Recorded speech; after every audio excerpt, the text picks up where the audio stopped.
নমস্কার বন্ধুরা, আপনারা সবাই কেমন আছেন? আশা করি ভালো আছেন আর আমিও অনেক ভালো আছি।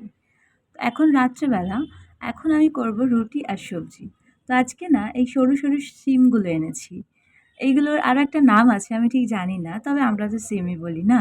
তো যাই হোক এই সিমগুলো দিয়ে আজকে একটা ভাজা বানাবো। আর ওইখানে যে ডালটা দেখছেন ওটা ছোলার ডাল ভেজানো আছে, ওটা কালকে বাঁধাকপির সাথে ছোলার ডাল দিয়ে রান্না করব বলে ওটা ভিজিয়ে রাখা আছে। তো আমি এই যে আলু আর সিমটাকে কেটে নিয়েছি আর পেঁয়াজ আর টমেটোও কেটে নিয়েছি। তারপর তেলের ওপর একটু সাদা তেল দিয়ে দিয়ে দিলাম এই জিরে আর শুকনো লঙ্কা। তারপর এই যে পেঁয়াজ আর টমেটোটা দিয়ে ভালো করে নাড়াচাড়া করে একটু নুন হলুদ দিয়ে তারপর দিয়ে দিলাম কেটে রাখা সিম আর আলু। এটাকে একটু অনেকক্ষণ ভাজা করার কোনো দরকার নেই। খানিকক্ষণ নাড়াচাড়া করে আমি একটু ঢাকা দিয়ে রেখে দিয়েছিলাম। এর ফলে কি হবে, আলু আর সিমটা একটু সেদ্ধ সেদ্ধ হয়ে যাবে। তারপরে মশলাপাতি যা দেওয়ার দিয়ে দেবো। তো এখন যেটা ঢাকা আছে ততক্ষণে আমি একটু আটাটা মেখে নিই, কারণ বললাম যে রুটি করব। তো আটা আমার মাখা হয়ে গেছে প্রায়। তো আটাটা মেখে একটু আটাটা রেস্টে রেখে দিই, ততক্ষণ এই ঢাকনাটা খুলে তার উপর আমি দিয়ে দিয়েছি একটু লঙ্কার গুঁড়ো আর একটু গরম মশলার গুঁড়ো। আর একটু ধনে গুঁড়োও দিয়েছিলাম। তারপর এটাকে ভালো করে নাড়াচাড়া করে একটু আঁচ বাড়িয়ে নাড়াচাড়া করে একটু লাল লাল হয়ে গেছে মশলাগুলো, সবজির গায়ে ভালো করে মাখা মাখা হয়ে গেছে। তারপর সেটাকে আমি বন্ধ করে রেখে দিয়েছি। তারপর এখন করছি রুটি।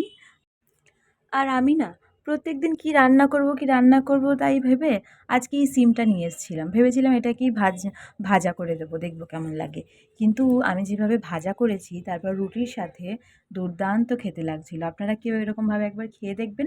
আর এরকমভাবেই করবেন, একটু গরম মশলা, একটু ধনে গুঁড়ো, লঙ্কা গুঁড়ো দিয়ে একটু ভাজা ভাজা করবেন, পেঁয়াজ টমেটো দিয়ে। মানে আমাদের বাঙালিদের মতো নুন হলুদ দিয়ে ওরকম সিম্পল ভাজা নয়, একটু একটু মশলা মশলা ভাজা। ভীষণ সুন্দর লেগেছিল খেতে, জানেন তো? যাই হোক, এখন রুটি আমার প্রায় হয়ে গেছে, ২-৩টেই আর বাকি আছে। রুটিগুলোকে ভালো করে এখন সেঁকে নিচ্ছি।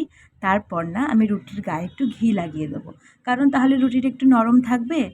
যখনই খাই না কেন রুটিটা নরমই থাকবে। আর ঘি দিয়ে রুটি সবারই ভাল লাগে, তাই না? ঘি মাখানো রুটি। তো যাই হোক, করে নিচ্ছি। প্রথম রুটি বানাতে গিয়ে রুটি হয়ে গেছিলো শক্ত, তারপর হয়ে যেত পোড়া। তো এখন মোটামুটি ঠিকঠাকই হয়, ঠিকঠাকই আমি পারছি এখন। তো যাই হোক, রুটি আমার প্রায় হয়ে গেছে। তো রুটি তরকারি বানানো আমার এখন শেষ, আর এখন ছেলেকে খেতে দিয়ে দিচ্ছি। আর এই যে 4টে রুটি আর এইটুকু তরকারি দিয়েছি, এটা খেতে মোটামুটি ওর লাগবে প্রায় 1 ঘন্টা। 3টে রুটি খেয়ে অমনি বসেই ছিল। তারপর যাই হোক, গল্প বলে এটা ওটা বলে কাহানি বলে যাই হোক আরেকটা রুটিও আমি খাইয়ে দিয়েছি।